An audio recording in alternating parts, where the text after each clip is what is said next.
Bonjour à toutes et à tous et bienvenue sur Grand Lille TV pour cette nouvelle édition du Rendez-vous de l'écho. Et aujourd'hui nous sommes en compagnie de Yann Dubois, bonjour. Bonjour. Alors vous êtes le fondateur, aujourd'hui gérant du site internet lesvieilleschoses.com.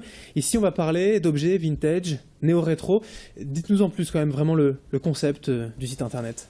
Le concept est simple. Le concept a été de créer une plateforme communautaire ou sociale pour réunir tous les particuliers, tous les professionnels et tous les passionnés qui ont des objets et des services à proposer dans le vintage. C'est pas juste un site de petites annonces comme on pourrait le croire et comme on peut y penser quand on arrive quand même sur la page d'accueil. Il y a autre chose. Et il y a autre chose. La particularité du site, c'est d'avoir un forum de discussion qui puisse être le cœur du site, où les internautes ou les passionnés pourront échanger des conseils, avoir différentes informations sur différentes catégories. Le site va s'adresser à tout type de catégories qui existent à date sur le vintage. Ça veut dire du mobilier à la décoration, aux véhicules, aux accessoires, aux jeux. La seule chose qui ne sera pas présente pour l'instant sur le site, c'est les vêtements.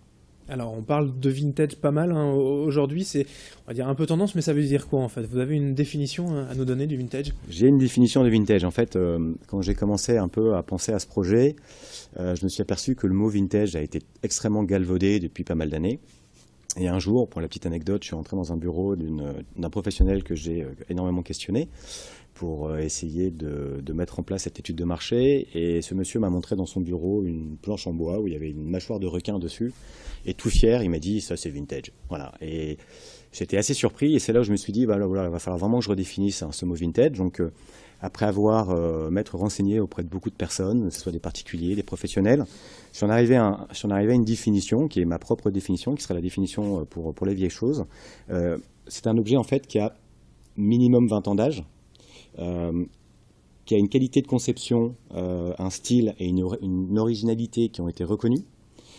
C'est un objet authentique et une pièce emblématique d'une époque. C'est pas une antiquité non plus. Ah, c'est surtout pas une antiquité, non. En général, ces objets sont après 45, après 1945, même si on peut retrouver encore certains objets encore avant. Alors il y a les particuliers qui peuvent aller forcément sur le site, mise en ligne, petites annonces classiques et échanges de bons procédés, mais il y a aussi les professionnels qui peuvent créer finalement leur boutique en ligne avec les vieilles choses. Tout à fait. Alors ça s'adresse vraiment aux particuliers et aux professionnels. Il faut savoir que le site est totalement gratuit, c'est-à-dire qu'on peut ouvrir un compte totalement gratuit. Le but du jeu du compte est de pouvoir vraiment interférer sur le site. Même sans compte, on peut aller naviguer sur le site, il n'y a pas de souci, on peut aller voir les annonces, on peut aller voir le blog, on peut aller voir les différents services qui sont apportés, mais si on veut interférer de manière que ce soit sur le site, pour rentrer en contact avec un vendeur, pour liker sa photo, pour l'envoyer sur un réseau social quelconque, on est obligé de s'inscrire et créer un compte. Ensuite, pour les particuliers, c'est totalement gratuit. Le particulier pourra mettre les annonces qu'il souhaite sur le site. Et par contre, pour les professionnels, là, c'est plus une approche qui sera un peu payante. C'est un système sans engagement.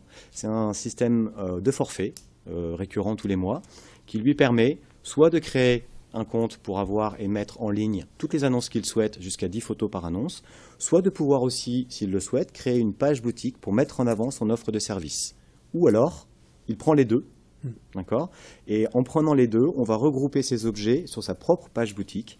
Et sur cette page boutique, on va retrouver son site internet, son logo, ses coordonnées, son téléphone, ce qu'il sait faire, soit en restauration, en rénovation ou en vente de produits en décoration. Je prends toujours l'exemple, j'ai des clientes qui viennent de Belgique, qui sont aussi inscrits sur le site, et eux, leur spécialité, c'est vendre du papier peint vintage. Ou alors, j'ai une photographe qui vient de rentrer récemment, qui, elle, s'est spécialisée dans la photographie d'enfants dans un environnement vintage. D'accord. Voilà, donc vous leur offrez une vitrine, voilà, une référence sur le site. Ouais. C'est ça, une référence, une vitrine, mais aussi un relais sur leur site à eux. C'est le but du jeu. Je pars du principe que le monde amène le monde.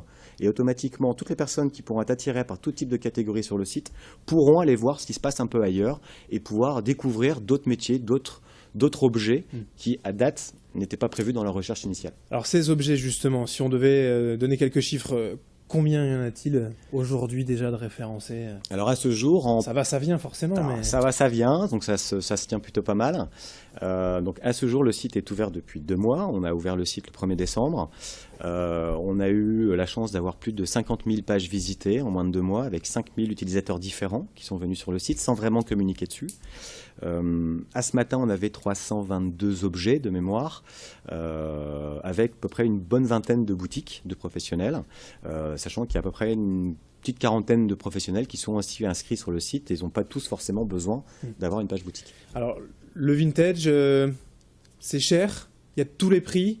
On a ici un produit, voilà, une ancienne balance de cuisine très typée années 70, 15 €. On a aussi des lampes Canal de Suez à 1 900 €. Il y a un peu, voilà, tous les prix quand même, toute la gamme. Il y a toute la gamme. Il faut quand même pas oublier qu'on s'adresse à des passionnés, à des professionnels qui passent énormément de temps à chiner, à se lever très tôt le matin pour aller identifier, trouver des objets. Ces objets en général sont dans très mauvais état, donc ils vont passer énormément de temps pour les restaurer, les rénover. Soit une pièce quelconque d'une usine, d'un moteur d'usine par exemple, va être restaurée et transformée sur un autre outil, style une table basse, une lampe. Tout ça, ce sont pour moi des objets vintage avec une qualité de conception qui fait qu'ils peuvent rentrer dans la qualité vintage. Et on a, grâce ou à cause de ça, différents prix. Parce qu'on travaille aussi sur la passion de ce professionnel qui a voulu transformer cet objet ou le restaurer. Eh bien, très bien. Merci Yann Dubois d'être venu nous parler donc sur ce plateau du site internet lesvieilleschoses.com. Allez visiter, il y a pas mal d'objets sympas. Merci et bonne continuation. Merci de m'avoir reçu.